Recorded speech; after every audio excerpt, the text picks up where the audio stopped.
Vaccine রয়েছে, তো বাচ্চাদের যদি ভ্যাকসিন দেওয়া হয় তাহলে কিন্তু মিজেলসের মতো চিকেন পক্সকেও প্রতিরোধ করা সম্ভব। সাধারণত এই রেসগুলো বডিতে থাকে, মুখে থাকে, পায়ে থাকে, হাতে থাকে, অনেক ক্ষেত্রে মুখের ভেতরেও থাকে এবং যদি সিভিয়ার আকার ধারণ করে, যদি বাচ্চা নিউমোনিয়া হয় বা অন্য কোনো জটিল আকার ধারণ করে তাহলে অবশ্যই ডাক্তারের শরণাপন্ন হতে পারে, অনেক সময় বাচ্চাকে ভর্তি করাও লাগতে পারে। আসসালামু আলাইকুম, আমি ডাক্তার মোহাম্মদ আব্দুল করিম।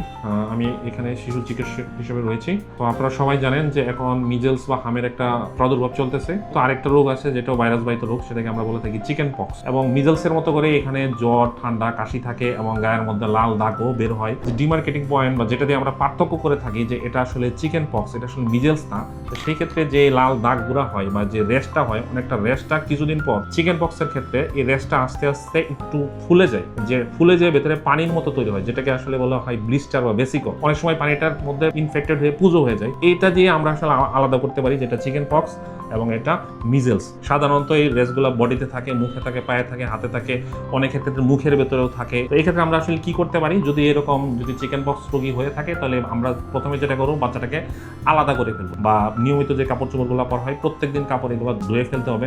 এবং যিনি বা যারা বাচ্চার কন্ট্যাক্টে আসবেন বা বাচ্চার পরিচর্যা করবেন, অবশ্যই বাচ্চা দেখভাল করার পরে বা বাচ্চাকে খাওয়ানোর পরে হাত ভালোভাবে পরিষ্কার করতে হবে। এবং যদি সিভিয়ার আকার ধারণ করে, যদি বাচ্চা নিউমোনিয়া হয় বা অন্য কোনো জটিল আকার ধারণ করে তাহলে অবশ্যই ডাক্তারের শরণাপন্ন হতে পারে, অনেক সময় বাচ্চাকে ভর্তি করাও লাগতে পারে। ভ্যাকসিন রয়েছে, তো বাচ্চাদের যদি ভ্যাকসিন দেওয়া হয় তাহলে কিন্তু মিজেলসের মতো চিকেন পক্সকে প্রতিরোধ করা সম্ভব। আমি ডাক্তার মোহাম্মদ আব্দুল করিম। আপনারা যে কোনো সমস্যায় আমার সাথে ডক্টর ইসরাত জাহান স্পেশাল হসপিটালে প্রতিদিন বিকালবেলা 3:30টার পর থেকে আমার সাথে যোগাযোগ করতে পারেন।